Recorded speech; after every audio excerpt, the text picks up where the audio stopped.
Finally, there's a video game with representation of my identity, someone who has no clue what's going on. Welcome to Triple Click, where we bring the games to you. This week we all played Outer Worlds 2, a sci-fi RPG that let us make characters with very entertaining flaws, like being stupid or selfish, while collecting a lot of guns. What could go wrong? I'm Maddy Myers. I'm Jason Schreier. And I'm Kirk Hamilton, and hello. Hello. It's us again. Welcome back. It is. We're back. We are. Here we are. We're back on Planet Triple Click. Mm-hmm. Guys, I spoke to the developer of Ball X Pit yesterday, Kenny Sun, and he told me that it is pronounced Ball Pit. Okay. Finally. I saw a couple of people saying that. Glad we had that cleared up. This is more of an anime styling, that you don't say the X, you just The say X the is two silent, words. as it often is. Yeah, and like a ball pit kind of thematically fits with how it feels to play that game. You're jumping into the ball pit, the balls are bopping around. So there's this place in Portland called Hopscotch. It's like this art gallery kind of thing. You go there with your kids. I think it's more of a thing that take your family to, but you go from room to room and there are these really cool art installations. Some of them are really amazing. There's one, it was like hanging balls from the ceiling that light up in these incredible patterns while music plays. It's just a kind of a neat place. One of the rooms is a ball pit, and it's, more for the kids to play around in. And it did not smell great in there. I'm going to say I had not smelled a ball pit in a long time. And it was this mix of sort of plastic and sweat and feet, because you have to take your shoes off to go in the ball pit. Did not make me want to go in the ball pit, as fun as it was to see a ball pit for the first time in many years. Gotta watch out for those smelly balls. Yeah, I feel like the ball smelly. pit God, here we go again. is more about what you imagine it could be than what it really is. And here on Triple Click, we talk about what it really is. We talk about the realities of balls and ball pits. And we're not really going to get more into ball pit today. But if you liked last week's ep and you're already listening to this one, then hey, kind of sounds like you like Triple Click. And if you like Triple Click... By the way, the X in Triple Click is silent. That's right. It's true. And it's also invisible. It's not triple X click. Because we've never mentioned it before now, and we'll never mention it again after this, because we're going to forget we said that. But it is silent, and it is invisible. And some more fun facts about Triple Click. One of them is you can support us. You can become a member of Maximum Fun, our wonderful... just cavalry of supporters, by going to MaximumFun.org/join. And if you were to do that, you would get our monthly bonus episodes, one a month. We recently did one about Hollow Knight Silksong. We spilled the beans or the beads on that game. We are going to do a bonus episode about Indie Game, the movie. We're going to rewatch that old movie that I remember watching many years ago and haven't since. I'm excited to give that a rewatch and talk about it with you too. That's the kind of stuff that's in the bonus feed. It is a real journey. A true nostalgia trip. Yeah, I'm excited to talk about it. We have some other ways you can support Triple Click. Like, let's say that just being a member isn't enough for you and you want to just rep Triple Click in your day-to-day life, which why wouldn't you want to do that? We have a lot of really cool merch. We have shirts. We got a Triple Click hoodie that I get to see Jason wearing on these calls from time to time. Looks real cozy. We got a Triple Click mug that I drink out of every day. It's my go-to mug. We got all kinds of stuff. You can find a link to that in the show notes. So check that out if you haven't in a while. We've given the merch store a refresher. So if you haven't been there in a while, go check it out. Maybe there's something you might like. Okay, let's get to the video games, though. I mean, I know we were talking about Ball Pit, but that's not the main event today. Today we're going to talk about a different video game. We're going to talk about an RPG called Outer Worlds 2, the second one. It's a video game. We've all been playing it. This is an Xbox Studios game, but it's also probably more notably an Obsidian game. If you remember, we talked about Avowed previously on the show. So Outer Worlds 2, sequel to Outer Worlds, and it is a big choice-based RPG. You are in outer space, going to different planets, but you're also crafting a character and their personality. You got flaws. You got all kinds of skill trees you can select, and you can sneak your way through these planets, or you can shoot your way through these planets, and you can just make a lot of different decisions. And I want to hear from you too about what you've been thinking of Outer Worlds 2 so far, and what kinds of characters you developed, because I have a feeling that all three of us are playing this game in very different ways, because it definitely allows for that. Let's give a little bit more context here. So this is a sequel to Outer Worlds, which was designed by the co-creators of Fallout, Tim Kaine and Leonard Boyarsky, who had originally created Fallout back at Interplay, which is kind of, there's a lineage between Interplay and Obsidian. A lot of the same people wound up going from like this company called Black Isle that was responsible for a lot of the classic RPGs back in the day, and creating Obsidian. And so this was always seen as like the Fallout successor, especially because back then when it came out in 2019, Obsidian and was not part of the same company as Bethesda. That wouldn't happen for another year or so after that. And Outer Worlds, it was interesting because it was kind of seen as a quote-unquote double-A game. It was made in just about 3.5 years. It was a much smaller budget than your average AAA game. It was published by a company called Private Division that was set up to publish these kind of smaller scale double-A games, maybe games that are made at a budget of like $20 million instead of $200 million. And so it was an interesting experience. We talked about it on Split Screen back in the day when it came out. We were kind of lukewarm on it for various reasons that we can get into. And what Obsidian decided to do after that was make a sequel and make it much, much bigger. I just ran an interview that we'll link in the show notes with their director, Brandon Adler, who said that they had always planned on doing a sequel, but at first it was going to be kind of a 1.5 version, like sort of a smaller scale iterative sequel.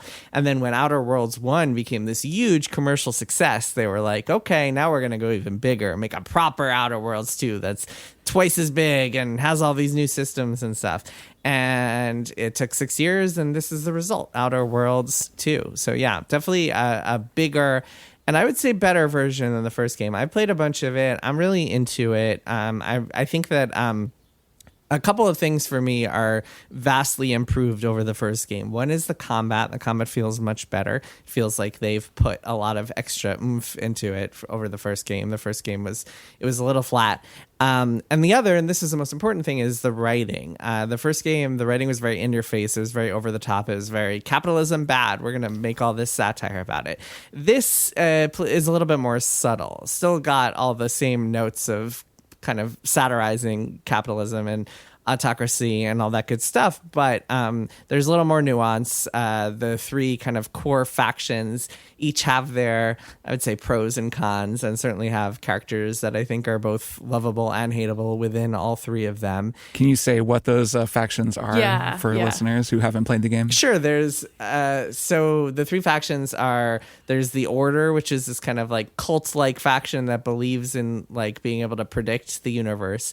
They believe in science. Yes, they're big on mathematical prediction. They can use math to predict what's going to happen in the future. Kind of like Foundation a little bit, psychohistory. Yeah, a little bit.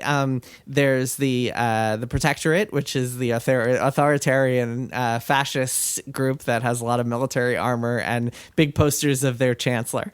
And then there's Auntie's Choice, which is the funniest one, because this is, it might sound kind of familiar if you played the first game. It's a conglomerate of Spacer's Choice and Anti-Cleo, which are two corporations from the first game that, since the events of the first game, have merged and consolidated. Which is art imitating life. Yeah, perfect for a game that's under Microsoft.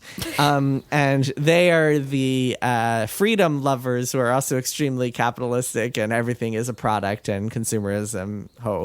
And those are the three factions. There's a lot more depth to them this time. And I think that what's most striking for me that's different from the first game is that it feels like there's a lot more branching narrative. It feels like each of the quests and really each of the dialogue trees you get just has so many more different possibilities, in part because of this one thing that they do that's really interesting that I'm curious to hear what you two think of, which is that they not only give you kind of prompts that you would need a certain number of skill points to be able to access, like they do in Fallout games and a lot of other RPGs, where it'll be like, if you have strength of 10, then you can unlock this prompt. But in Outer Worlds 2, they also give you giant question marks and then like little prompts like information not found yet, kind of hinting that you could go and find something, some piece of data somewhere else that can unlock new dialogue options for you. And that I think is really interesting. But it helps show the depth of a lot of these choices and the different branches they can take. And I found that a lot of the quests can be solved in several ways, and then each of those several ways has their own branches to it. So you can go down one direction, then you'll find yourself splitting even more. I think it's really cool. But yeah, I'm really into it so far. Yeah. I also really like the way that you can solve everything in a multitude of ways. And some of that is reliant on what kind of person you're playing as. And so, Jason, while you're still on talking about Outer Worlds 2, are you a sneaky character? Are you a shooty character? What was your flaw that you picked at the beginning? Well, there are a lot of flaws that you'll pick up like over the course of the game. Yeah, my guy, I tried to do a little sneaking. I found it's a pretty weak sneaking system. Like so I'm up to the second main planet. I guess there's another kind of interval planet that you could go to, the market planet, but I'm on Golden Ridge, which is the second main planet. In the first planet, at the end of that, you're invading this kind of big spaceship, and I tried to sneak around, and I found that the options are pretty inadequate for actually being able to sneak. You wind up in combat more often than not. I usually try to do something, but I'm focusing on like speech just so I can unlock more dialogue options. But I find that in this game, unlike some other RPGs, there are a lot of dialogue options and interactive options with traits that you wouldn't think to pick, like engineering and medicine and stuff like that a lot of kind of role-playing focused characters or role-playing focused players might not think to pick. In this game, they open up some options, so make you tempted to play around with even the less popular stats. Yeah, definitely. Kirk, what are you playing as, and what do you think about it? I'm enjoying the game as well. I'm playing, I guess a sneaky, shooty, speechy character. So already your prediction that our characters would be very different is maybe not holding water. It's, the kind of approach I tend to take to games like this. And something interesting about The Outer Worlds 2 is that you are not allowed to respec, and it warns you when you pick every single upgrade point or perk, in particular the perks which, like in Fallout, are more transformative and kind of funny and interesting. Each time you pick one, you cannot undo it. There is no potion you can go buy later to let you just totally revamp your character. It's a deliberate choice by the game's developers. They've spoken about how they really want to make this game feel like one playthrough, and they're going to show you all these other possibilities, which they certainly do. Every time I see a sparking door that's not quite openable, and I don't have the brawny trait, and I don't have, I think it's engineering score high enough to crack it open, I am reminded of the fact that I will never be able to open that door because I can't level up those two skills. So I think that is an interesting thing about this game. Probably my favorite thing about it is the character crafting of it all, like how that all works. And especially the more I play and the more I watch my character take shape, the more I'm aware of how many roads have been left untraveled. So yeah, I think that's really cool. So I'm playing as a character who sneaks and, I have a high speech skill, which, as you said, Jason, this is true to something like New Vegas, Fallout New Vegas, which also had dialogue options tied to non-speech skills, which I think is just a great call. That's something that not every game does, but it isn't just your persuasiveness in the conversation is not just how high is my one speech stat. It's, how much do I know about I'm talking to a doctor and I need to convince them to quit their post and come help at this refugee camp. Do I have a high enough medicine score to talk to them about what they're doing and explain a way that they can do it so they can leave what they're currently doing and go help at the refugee camp? That kind of thing, which is just cool. It like fleshes out the interactions that you're having. Do you have a high enough science skill to convince this person that you know what you're talking about? And so on. So I really like that a lot. So while I do have a high speech skill, that only comes in handy when I need to talk a lot, when I need to do something that requires a very specific kind of talking, which is just sort of fun and very specific. I like that a lot about this game. What you just described, I think, is a really good example of the multiple branches I was talking about. So that's an area called Westport that when you get to the first town of the game in the main planet or the main first planet, you are kind of given the option, Fairfield. Yeah, you're given the option to side with these two characters. One is wearing this funny hat. The other is this kind of brawny soldier type.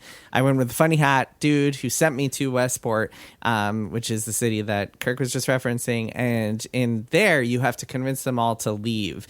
And you can go in so many different directions. Like, you can convince the main guy. You can either not convince him to leave and just convince him to stay.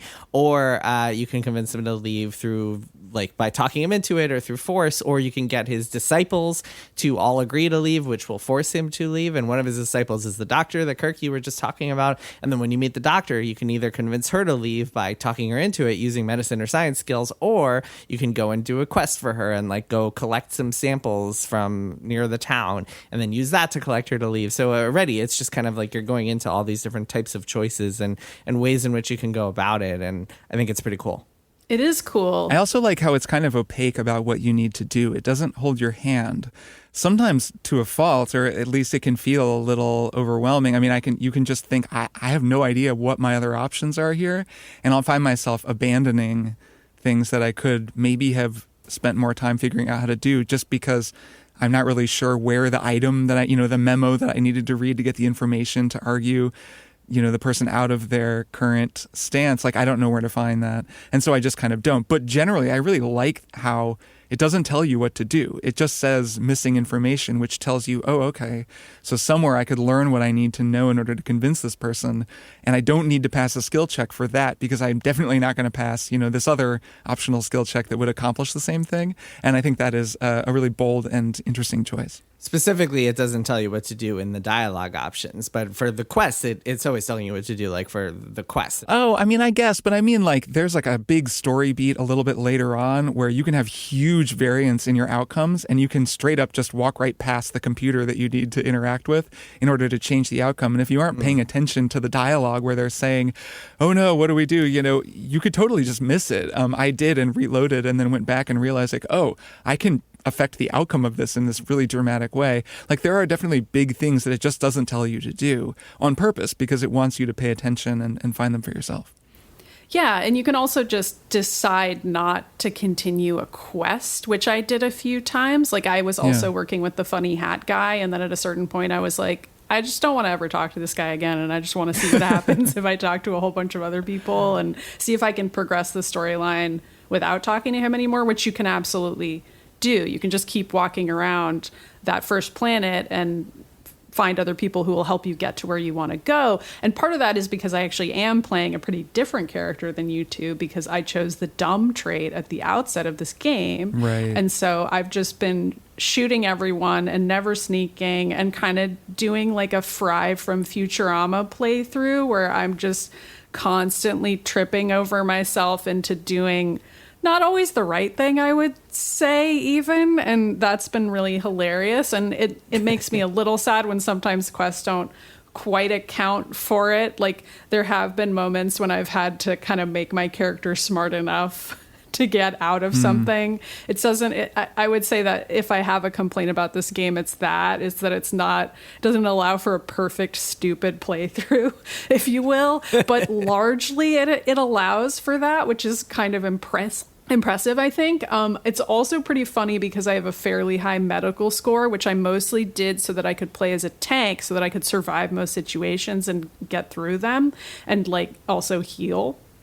And that means that I'm like a really stupid doctor, which, sorry for the continued Futurama references, but that's kind of like a Zoidberg situation. This game actually reminds me a lot of Futurama, which is part of why I have it on the brain in terms of how broad the comedy is. It's in the future. There's different planets. There's futuristic technology, but the people and the problems that they have are very 2025 recognizable. And that's kind of how they talk about them and the slang they use. So you can kind of map onto them in that way. But it's very cartoonish. Like we were saying, like the Auntie's Choice characters being like just this absurd representation of people who are obsessed with capitalism. It's not like, this isn't like the subtlety of a Disco Elysium, for example. It's more really broad. But anyway, I do really appreciate how much the game has allowed me to just sandbox my way through while playing a character who's stupid. I don't think I've ever played a game where I was capable of doing something like that before and had it succeed at all, which is cool. The flaws are great. I mean, it introduces it very early on with that flaw you're talking about, Manny. There are these really major flaws that you can accept at the beginning in exchange for one additional really major perk. You kind of choose one from a list of maybe 6 or 7 really significant perks. One of them is Brawny, which I mentioned earlier, and that it gives you a lot of new options, for opening doors and stuff.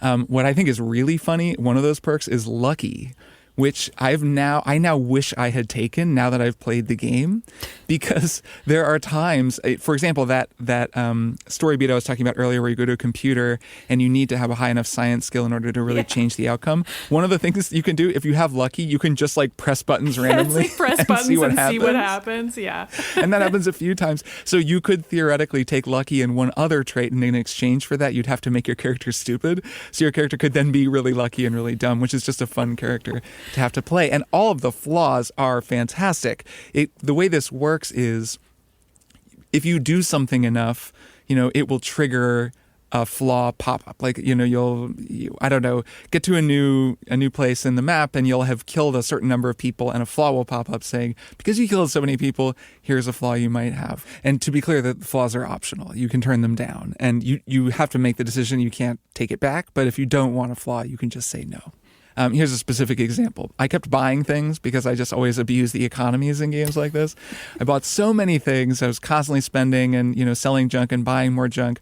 And then I get a pop-up that says, okay, here's your flaw. Something like profligate spender is the name of the flaw.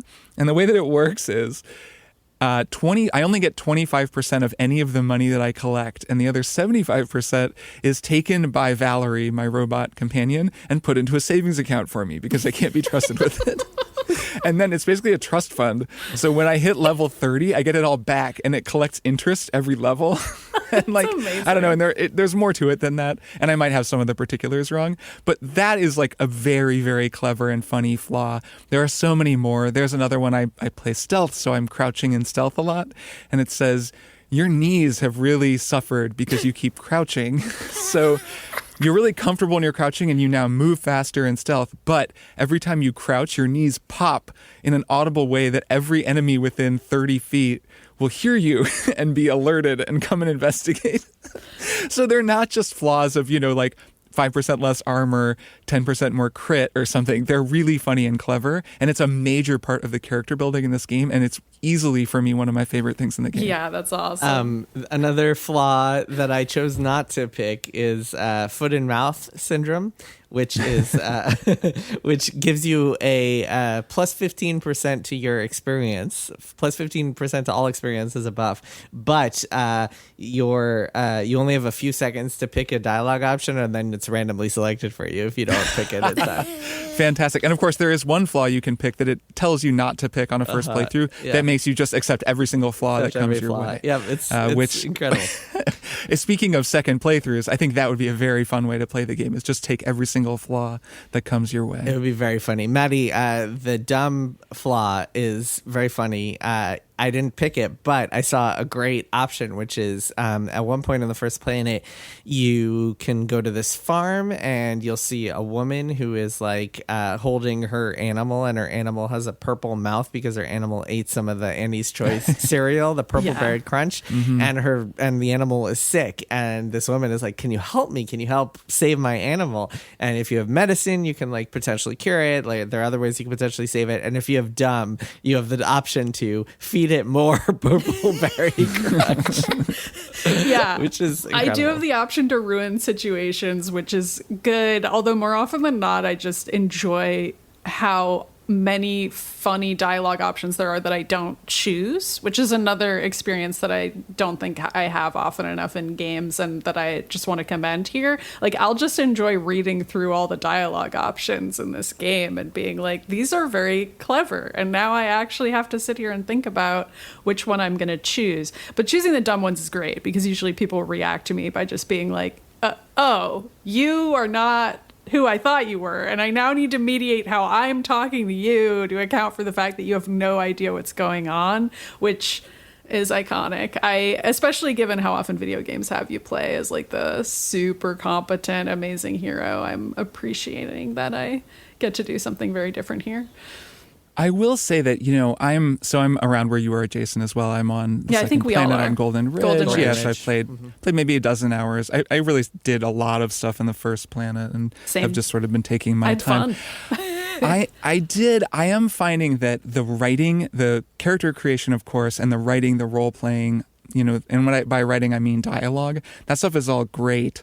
The characters and the world building are not so strong for me. This is an issue with the first game. It is less of an issue here. I just find because the writing I think is so peppy and because the choices are so funny and there are so many options for my character, I just feel engaged by it and I'm laughing and think it's clever. But I am struggling a little with just the characters in general. Like, there just aren't any characters really so far that have grabbed me. And that is something that I think is different from a game like Fallout New Vegas, which I think looms large over this game in a lot of ways. Fallout New Vegas does a good job of starting you off. The first guy who shoots you, this kind of chubby checker-looking dude, and then, you're Benny, and then this cowboy robot shows up really soon. And, like, the characters that you're meeting are very memorable and kind of capture your imagination. And Outer Worlds 2, I don't know, like, your sidekick guy is pretty run-of-the-mill. I'm forgetting his name now. Niles. Thanks, Niles. The robot, Valerie, is also kind of not doing that much for me. And then really the main antagonist, who's introduced early on, does nothing for me. Like, she is just kind of this angry lady. And I really, at first she's, appears to be your ally. And I was like, dude, what is this lady's problem? She's so just unpleasant. And then now she's the villain. Okay, but she just continues to sort of be unpleasant. I know there are big twists and turns and there are many more characters that I will meet. I'm hopeful that I'll be attracted to them a little bit more. But I do kind of find with the characters, the sort of motivation for my character, and then the broader world, which is still so cartoonish and not quite giving me anything to hold on to either in the comedic or the dramatic realm, that those parts of the game are not quite doing it for me as much as the role playing, the character crafting, and all of that. Yeah, I'm with you there. I just, to echo it and go into a little more detail about the larger plot of the game, that a character you're chasing after the whole time, the angry lady, her name's DeVries. And when you meet her, she's really rude to you, you're right, and then betrays you very quickly. And then you spend at least up to where all of us are trying to figure out why and what the nature of her betrayal is. You kind of stalk her across the galaxy and find her equivalent of diaries and audio logs and so on to parse out what her motivations are, which, just as far as larger overall video game plots go, is tough and not as entertaining to me as the moment-to-moment decisions I'm making in side quests and just goofy little guys that I'm running into and messing with or laughing at, because it's a character who I inherently don't understand. Like, the game is about me not understanding someone and trying to, which I guess goes really well with the character I'm role-playing as, but is an unusual choice for an overarching story, because a lot of times I'll forget that's even what I'm supposed to be doing, because I'll just be like, I'm just bopping around the galaxy doing side quests. And then I remember, like, oh, right, I guess I'm supposed to be tracking down DeVries and figuring out why she betrayed us at the beginning. Niles really hates her, like, way more than I do. So that's supposed to propel me, I suppose. But yeah, it's tough. That's a really interesting observation, that it's structured in a way that you don't really know her and you're getting to know her, which I'm sure I've encountered that before. The thing is, if you're doing that with an antagonist who, for all I know, may well become like a teammate or something later, and they get like, she may convince me or something. I don't know. But like, when you're doing that with a character, they need to make a really strong first impression and also kind of entice you, to have some philosophy that seems like you want to know more about it. You want to understand why they're doing what they're doing. And then just to have character design and sort of writing and acting that draws you in. And I think DeVries just doesn't really have that. I think this game kind of has a character design problem in general. It is lovely looking a lot of the time, but the characters just really look like little plastic action figures. And there really aren't characters like in a Mass Effect or something where you see someone for the first time and you're like, oh man, I want to know what that person's story is. Yeah, I can see those complaints. Those aren't things that I've thought about too much while playing the game, because I've been raptured by the other stuff. My complaints, if I have any, are a little more granular stuff, like the inventory system and the modding system and all of that, just being kind of a little bit like messy and hard to keep track of. Sure. It's a chore to keep track of your inventory. I hate that you can use junk either to sell or to like dismantle for materials, which is very annoying because I never know what to do with it. Same. Although that stuff kind of is what's detracting for me.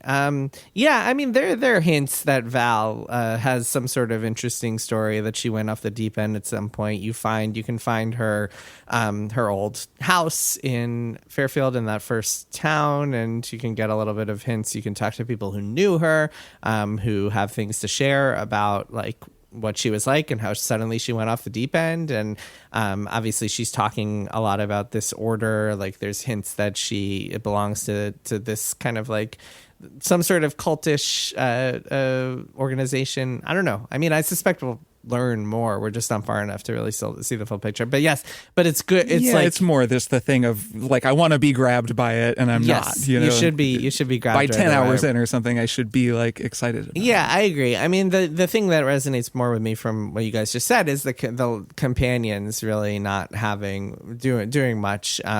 Inez probably does the most for me out of those first three. I just met another dude who I think is going to be a companion, maybe, who seems like he'll be a lot funnier and more interesting. Yeah, it's always funny when you meet a character who's super character designed and you're like, I wonder if you're just a random like NPC or if you're you're wearing like a really elaborate outfit or whatever. Exactly. I recognize this voice actor. Yes, your face is different than all of the other faces here. Interesting. Right, all these other action figures. You have more polygons in your model than all the others. Yeah, so that one seemed a little more appealing.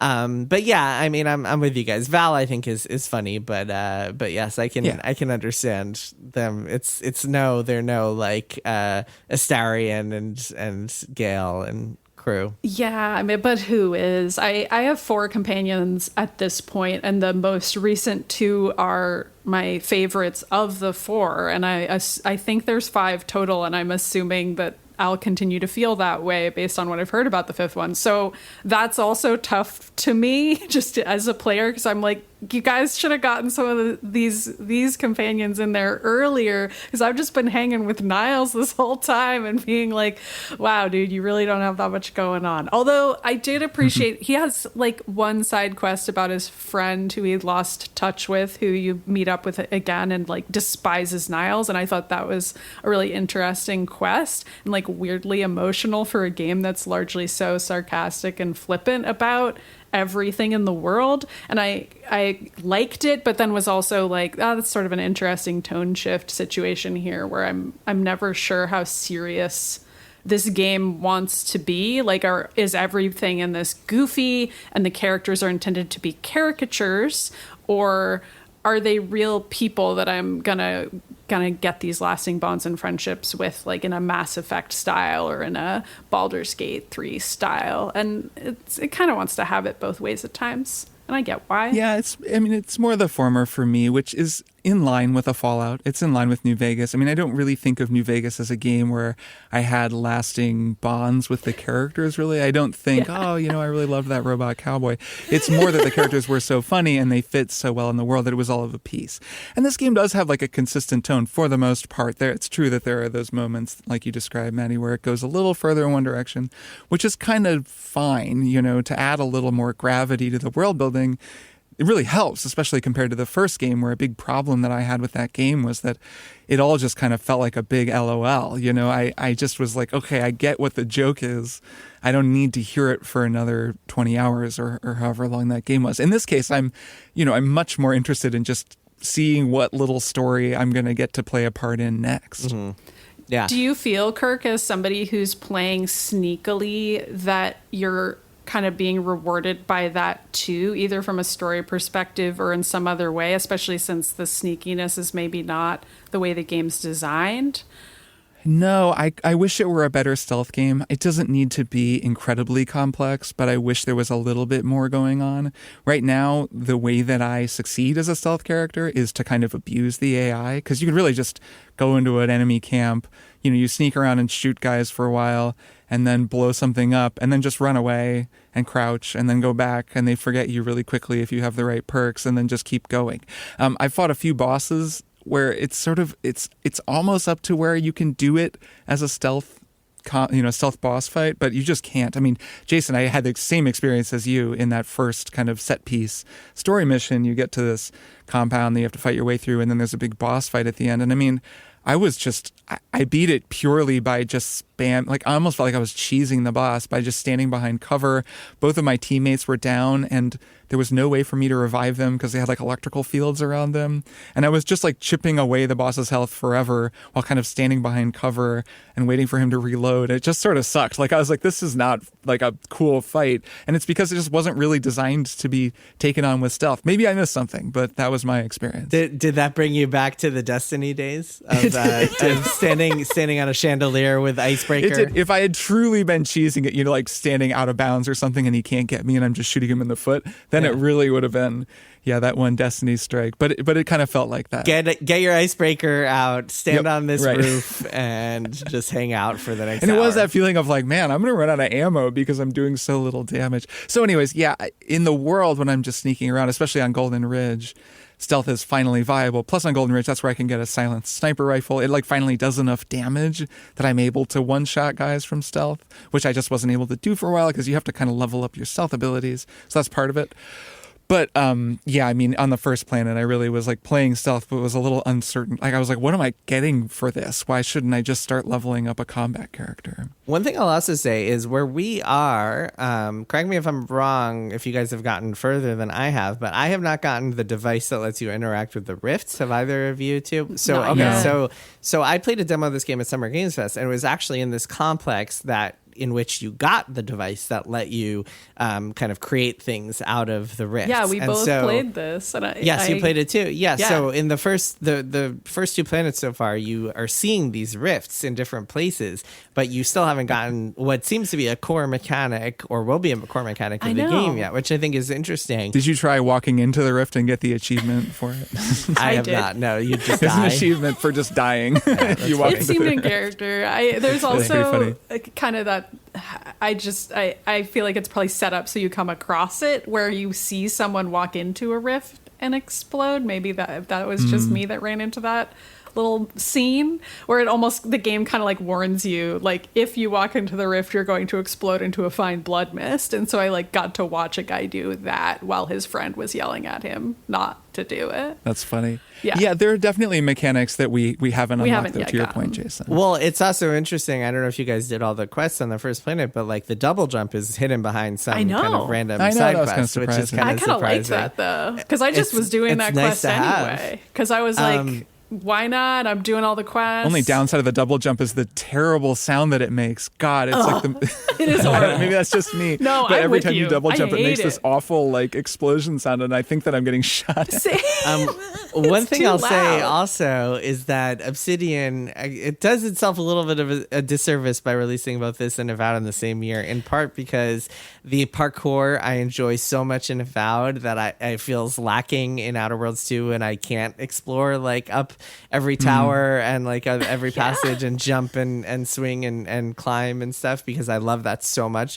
God, Avowed was so good. I love that game so much. And Outer Worlds 2, I keep trying to like jump up rooftops and like it's not quite the same. Doesn't have any sort of parkour in this, unfortunately. Yeah, and some of even the like colorful flower like trees and stuff reminds me a little bit of Avowed, and that's fine. It's okay that they have very similar colorful worlds, but I feel like that has also tricked me into thinking there's a lot more possible parkour opportunities than Outer Worlds 2 actually has. And once I got those double jump boots, I was like, oh, great, now it's going to be a different game. No, there's still not quite that many parkour abilities. It's really just super specific places where you use the double jump, and it's precisely the correct length to get you across a gap or fallen bridge.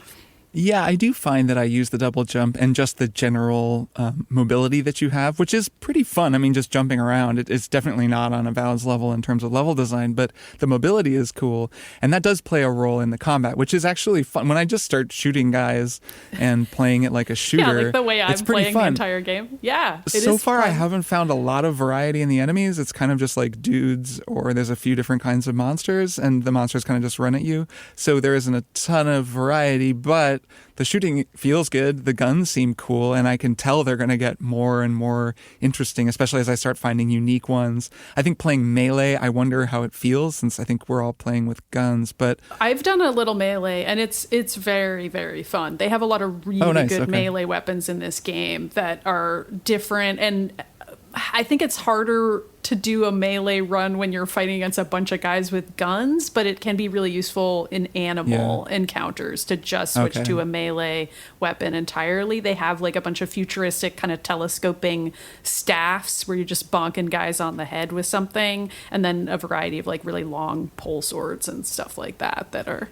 fun as well. Yeah, that's kind of the sense I had gotten, or where I was going with that is, that I've gotten some melee weapons that I'm not using, but they're unique weapons that seem to have cool abilities. And I'm sure there are plenty of projectile weapons that are the same. So they put a lot of care into just making combat kind of fun, letting you feel really fast and agile, and that's cool. And there's even some tactical stuff. I mean, I'm playing stealth. One thing I've started doing is laying mines, because you can craft mines, and actually mines are really powerful. So when there's a boss that I can't stealth kill, I'll like set a mine right behind them and then shoot them, and then they turn around and attack me and walk onto the mine, and it blows up and they lose a bunch of their health. And, like setting up little traps and ambushes, that's pretty fun, and not always possible in games like this. So I appreciate that there are options for combat that are pretty cool. Yeah, there's a lot of weird shit in this game. Most of it I haven't found yet, but there's one sword. I haven't found this yet, but I saw people talking about it online. There's a sword that starts a rhythm game, and then you have to hit the button every time. Really? That's amazing. It's kind of Borderlands-y. I mean, the tone is not Borderlands, but there's something to the feel, the Unreal Engine, bobbliness maybe. The combat has a little Borderlands. It's got some shit and then to these that. weird guns, and it's kind of a little bit of a slapstick situation in fights. And I mean, that gun, a rhythm or a sword that does a rhythm game, that's very Borderlands, right? Yeah. There's other weird. I think there's like a gun that shoots advertisements. It's stuff like that. It's of course very there silly is. and funny stuff. I mean, one of the advantages that Outer Worlds has over Fallout, for as much as I love the Fallout setting and tone, Outer Worlds goes way wackier and way weirder and way more magical or more sci-fi-y than Fallout ever can, which I think is cool. More of the fiction of the science fiction, maybe. Yeah, exactly. It more plays around with more of that. Not that Fallout isn't funny, but its comedy comes from different places. You probably wouldn't see wacky weapons in a Fallout game in quite the same way. Maybe like you have acid, like you can disintegrate enemies in Fallout, but you're not going to be like shooting advertisements at them. So yeah, I mean, again, this game plays around with that in some fun ways, I think. Yeah, I wish I could have more guns on my person at one time, though. It has taken me seemingly forever into this game to unlock more slots of guns I can carry. And because I have so many cool ones at this point in my collection, and I'm using melee weapons, I only have 2 slots, I'm often in a position where I'm like running off during combat and being like, okay, let me just quickly change to a couple of different guns that I want to try on these guys. And now I'm going to run back in. And now I've got these 2 as my setup, which there's got to be a better way. I almost feel like I must be doing it wrong for doing it that way. There's a perk. I unlocked a perk pretty early that gave me 1 additional slot. And actually, I have an upgrade. Gotta find that. It's like a mod for a hat, for a helmet that holds a gun, which I just think is kind of funny. Awesome. That I've gotten the perk for a 3rd gun, and then my 4th gun is like in a holster on my helmet. All right, I'll look into it, because I'm like, there must be some way for me to carry more than 2 guns at one time and switch between them quickly, I think there in combat. I just haven't figured it out yet. Given that there are mods that do that, there are multiple ways to do it. Yeah, I will say, if you play it the way I am, and I just started blasting format of playing, I think it really rewards you for that. It feels really good. There's only been a couple times where I felt truly outmatched by like a situation, and like maybe being a little stealthy at first would have benefited me in some way, but of course I've refused to have done so and will never change. So it's fine. You can always just kind of back out and be like, all right, let me try to take this slow. But it feels great. Like the shooting just feels really good in this game. It's one of the things about it that I think really, really works. Any other cool shout outs we want to say about Outer Worlds 2 before we break? I think we're all digging it. I'm going to finish it. I guess I'm going to find out what DeVries is really up to. Have either of you tried it on the Steam Deck? Because I want to. Yeah, I have. Do that. And I've been does it run streaming well? to the deck, and it's all right. Oh, I mean, well, it's streaming. I'm not talking about streaming. I'm talking about like actually playing it. that I have not tried. I've only been streaming it from my computer to my Steam No, Deck. is it deck certified? Does it technically play on the deck? Not clear. Although the headlines I'm seeing say that it's playable. That's interesting. Yeah, I'm finding on PC that it's surprisingly demanding considering how it looks. It's sort of Same. a frustrating thing about the game. I just installed this mod that weirdly makes it play a lot better. It's just like one mod file. It's on Nexus Mods. Maybe we'll link it in show maybe notes. link it. As far as I can tell, it's not having any downsides, and it actually makes the game run a lot better for me. And it's the kind of thing they could improve over time. But it's weird for me on PC, and I have like a pretty good gaming PC. It already doesn't run that well, so I'd be surprised if it played natively on the deck. Yeah, I mean, it does look pretty darn good on my PC, but streaming to the deck, sometimes you just want to shoot some guys on a smaller screen. For sure. I didn't even try to run it natively because it's chugging along enough as it is that I was like, I'm not going to risk it.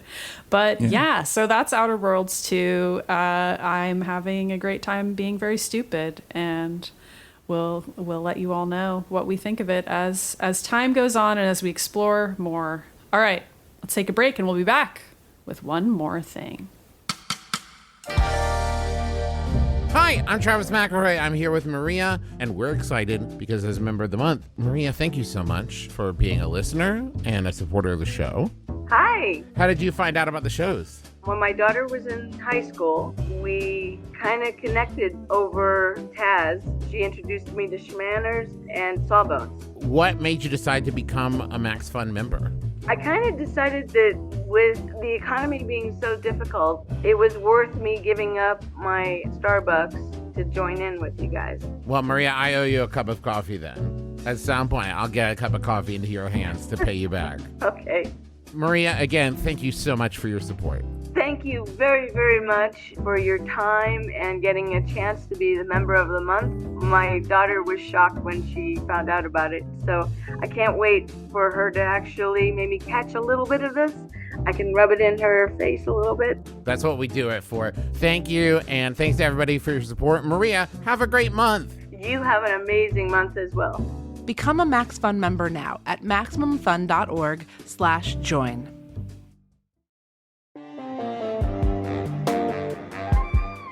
Hey. Hey there. Do you love reading smut? Erotica? Romance? Romantasy? Is your e-reader full of horny fairies and sexy shifters? Are your shelves bursting with enemies to lovers? We're Reading Smut, your new fated mate. Every other Friday, we dive into sexy books and talk to the people who love them. Consider this our meet cute. Reading Smut, every other Friday on Maximum Fun. We are back. It's time for one more thing. Jason, why don't you go first? My one more thing is a video game called The Seance of Blake Manor. And I'm going to try to keep this... Oh, God. I'm going to try to keep this... Spooky sounds in the game, like legit, though. Kirk, this is what your soundboard is for, so you don't have to do that. Who needs a soundboard? I'm a ghost all by myself. I hope you cut this out. I hope you cut this out instead of... I'm gonna put it in and double it. Woo! God. Can I go? Can I talk? Or what? You could have talked this whole time. Woo! God, completely lost my train of thought. All right, that's my one more thing. The Seance of Blake Manor. That sounds like an interesting game. It's like some nails on a chalkboard. Okay, so The Seance of Blake Manor is a really cool video game. Has kind of come out of nowhere to become one of my favorites of the year. I'm going to keep this short because we're going to talk more about this next week, I think, since we're all playing it. But short version is this is another to add to the pile of deductive narrative games a la Obsidian and Golden Idol and Blueprints to some extent.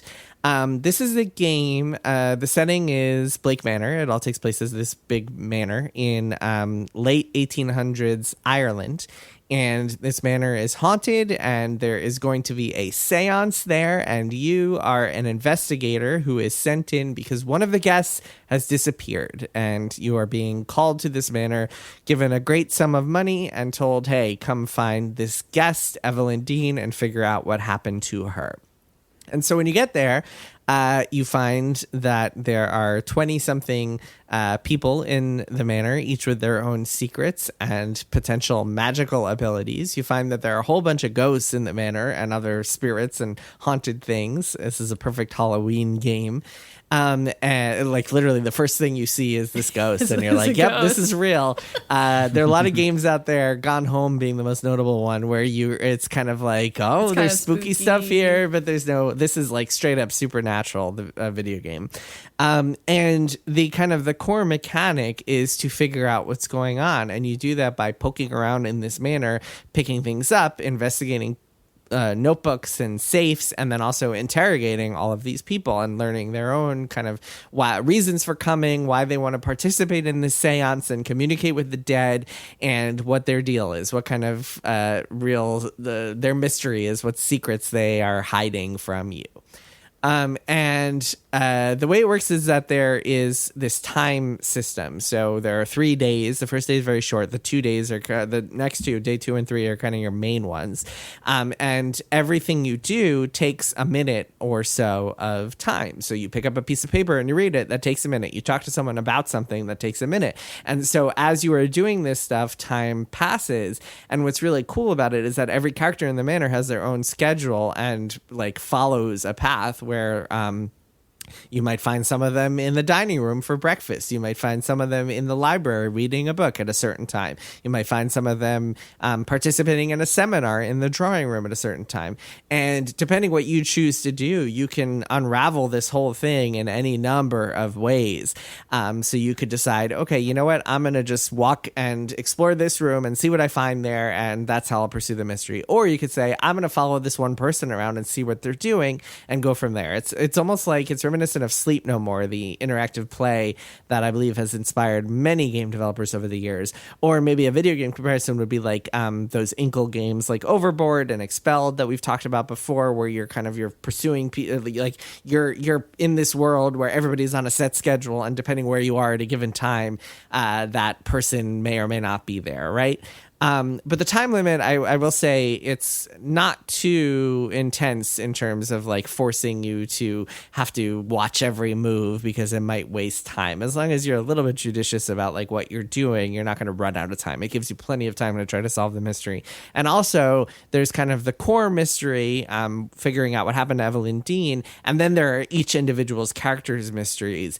And you can solve the core mystery without solving all of the individual characters' mysteries. It's gravy. It's a bonus to do all of the characters' mysteries in addition to the main mystery, which you can do. I did it on my first playthrough. I finished the game yesterday, and it's quite a treat. But you have to be really careful and clever about how you're going about it if you're going to do that. I really love it. Again, we'll talk about this more next week. I'm really excited to hear what you guys think about it as you play a bunch more. But I highly recommend it. It's not getting a lot of attention. I don't think any of the gaming sites reviewed it. I haven't seen a ton of people talking about it. So hopefully we can give it the old triple click bump, because this game is really cool. The one caveat that I'll offer here is that I ran into some pretty nasty bugs when I was playing. I've been told by the game's makers that some of those bugs or all of those bugs have been fixed or will be fixed in the coming days. There was a day one patch that fixed at least one of them that was soft locking me. That was really annoying. I had to be in touch with the game developers and be like, hey, what's the deal here? There's also a handful of smaller bugs, like kind of wrong terminology used here and there, or like a map glitch or other random little glitches that I ran into. So not the most polished game, which is particularly annoying for a mystery deduction game like this, where you really need to trust that the game is performing as it should. So that's a little bit of a drawback, but I don't know. Didn't make me like, I mean, I played this for so many hours. I was like in that hole the way I was with Blueprints, the way I am with like Golden Idol games, where it's like, I cannot not do anything else but play this game for as long as possible. I was just sucked in, and yeah, it's one of those. It's really, really cool. I think you guys will really like it. I think anyone out there who's into these kind of deductive mystery games the way that I am will really like it. One last thing I'll say is that it holds your hand much, much more than Blueprints or Obsidian or Golden Isle or any of these other games. It's actually, I would say, much easier than those in terms of straightforward mysteries, investigations. You don't have to spend a ton of time just taking out a notebook and thinking about what to do next or staring at the screen or anything like that. It is very clear about what you have to do. There's an in-game note system that keeps track of all of the mysteries for you, everything you've learned, how it's all connected. So it's definitely on the easier scale of this, which might disappoint people who are like, man, I wanted the Blueprint style, like just really staring at the screen until I figure it out. But no, this is a game you can very easily beat without any guides or anything like that. So this is kind of a good entry level to the deduction genre, I would say. It's called Seance of Blake Manor. Check it out. Yeah, excited to talk about that next week. I'll go next. So I watched Peacemaker season 2. I think I talked about season 1 as One More Thing way back when. This is maybe my favorite James Gunn thing. James Gunn, now of DC Properties, formerly of Marvel Properties. And it's a spin-off TV series that he made about the character Peacemaker, who people maybe remember from his Suicide Squad iteration. It's John Cena plays the character, and he's kind of like the embodiment of toxic masculinity and America. Like, what if Captain America were the worst person ever? Like, just kind of like all the way on the other end of the spectrum, just that as a character. And Peacemaker as a show is sort of interrogating, like, can that character change and what would that look like?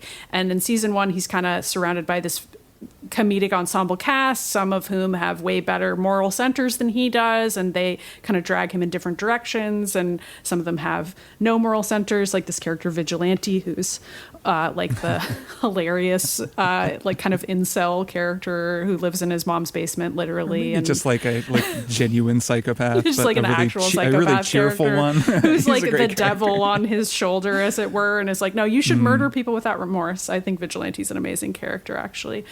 So season 2, much slower, still funny, still dark, but way, way more of a meditation on Peacemaker as a person trying to change in a world where people don't want him to. I still really liked it, but I know it's way slower and stranger. And I don't know. I just think John Cena is like a good actor, which is just not a sentence I ever would have expected to say about he's fantastic. A wrestler turned actor. I know that many of them have tried to varying degrees of success. And I think he's really good. I think he's really good in this role. And I also think James Gunn is doing something pretty interesting with interrogating the question of toxic masculinity and just kind of writing stories about it. So I dig it. But Kirk, you watched it too. I'm curious what you think about it, if you liked it. Yeah, I love this show overall. I mean, and I agree. I think it is also my favorite James Gunn thing. We should mention the opening credits. Oh my God. Season 1 opening credits are so good. And then season 2 took a minute to grow on me.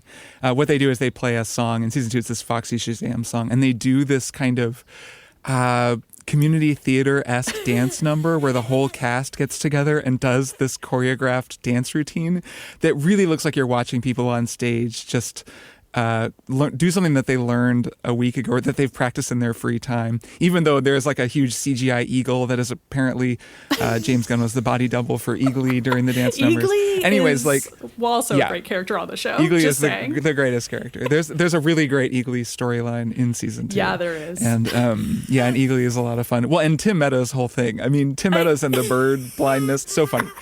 Tim Meadows rules on this season. New to season 2, really good. Just there are these scenes after the end of the credits. They'll play these scenes where they're just all improvising together, all the actors, and Tim Meadows is just going off and giving everyone nicknames and stuff. So it was a really funny season and had some great moments. I was kind of frustrated by it in some ways, partly because it sounds like they're not going to make a third season. I don't know.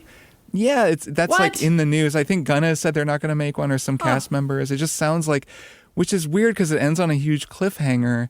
And also, I thought the pacing of the season was just a little off. Like, it took too long to really commit to this parallel this parallel dimension storyline they're doing, they don't really get there until there's almost no time left. And then there are 2 30-minute episodes that go by really fast where a ton is happening. Yep. And there's a long finale. So like some of that, the pacing felt a little off. And I don't know, given that what makes Peacemaker so fun is that it's its own little self-contained world within the DCU. They're introducing stuff, in particular this, I'm forgetting what it's called, the parallel world that they discover toward the end that I think is a thing in the DCU that's going to play a role in the next Superman which movie. multiverses, please, no. And it's that same Marvel stuff where they're using the shows to introduce these concepts that are then going to get fleshed out in the movie, and maybe Peacemaker will be back in some Superman or Batman movie. And I'm like, oh, I liked that Peacemaker was its own little weird, profane thing. And this season felt way more like, okay, now Gunn is running the DCU. So he is, or DCEU, I guess. Yeah, and there's like tie-ins with Superman, like Lex Luthor's a character in Peacemaker, which I didn't expect at all, and was like, I would have been fine with it if that weren't there. Yeah, and it was like, that was okay, but the fact that it was all tying in so much, I'm like, I would rather have more time with these characters and to have moved them through the plot a little bit more. So those are my criticisms, even while I still love the show. I still think it's great. I still it's recommend so funny. it. Yeah. It's so well made, and like just the banter and the whole, like James Gunn has really hit his stride right now, and I really recommend the show for sure. Yeah, same. I think it probably helped that we waited until the season was over and watched it all in one go.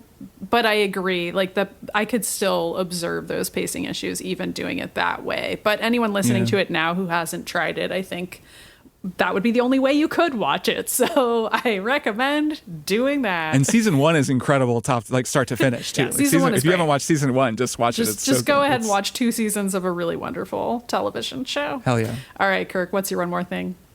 My one more thing is a documentary that I watched this week after having it recommended to me by several people called Lilith Fair, Building a Mystery. This is a new documentary on Hulu. It's obviously a music documentary about the Lilith Fair.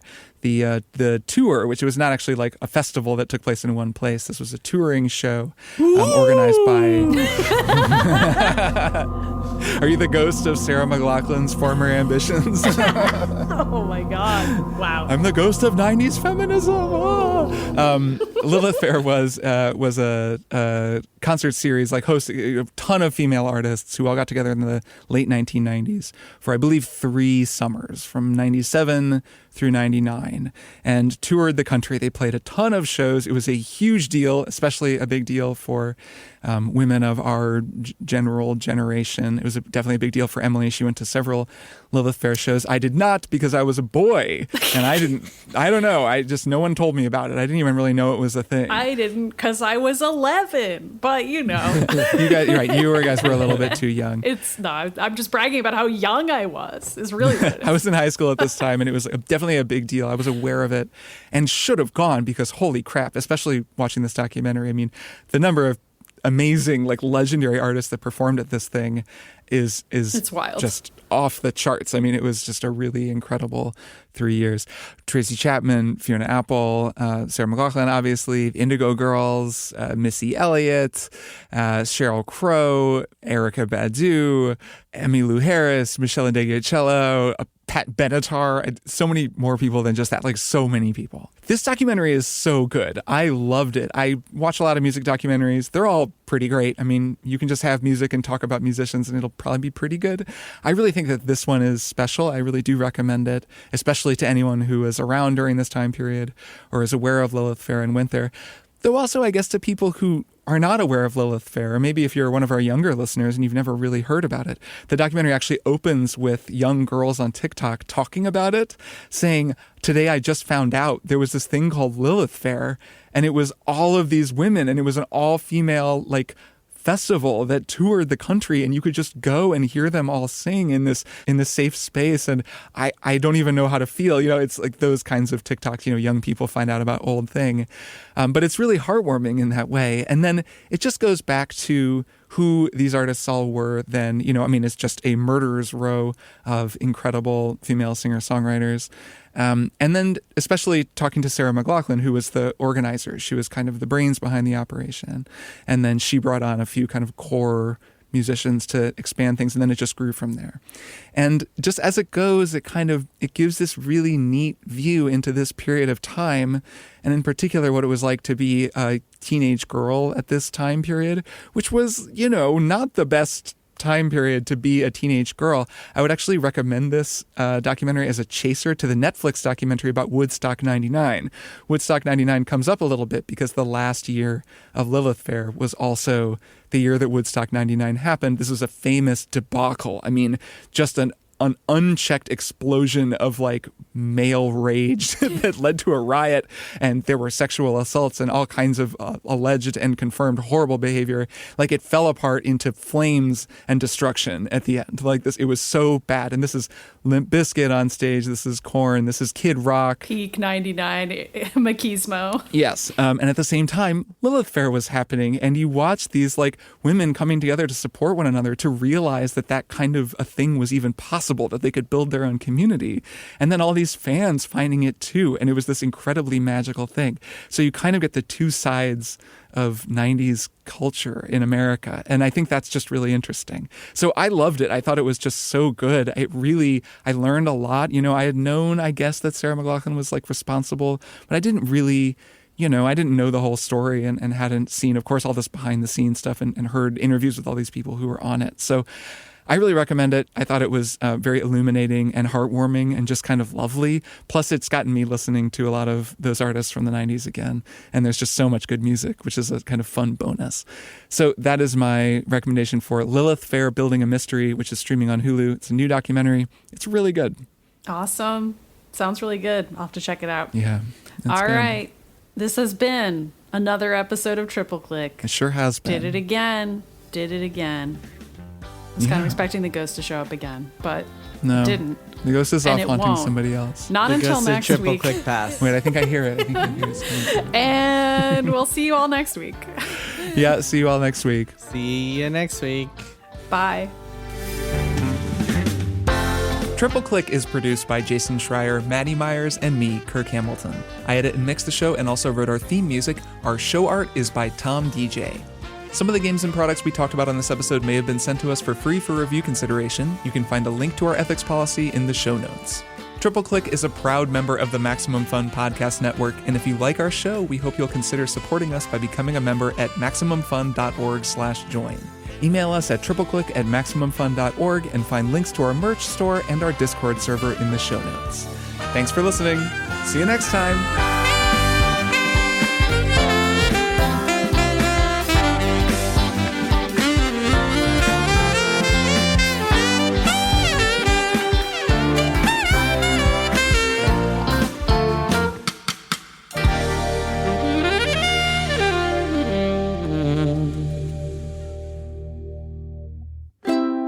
Maximum Fun, A worker-owned network. of artist-owned shows. Supported Directly by you.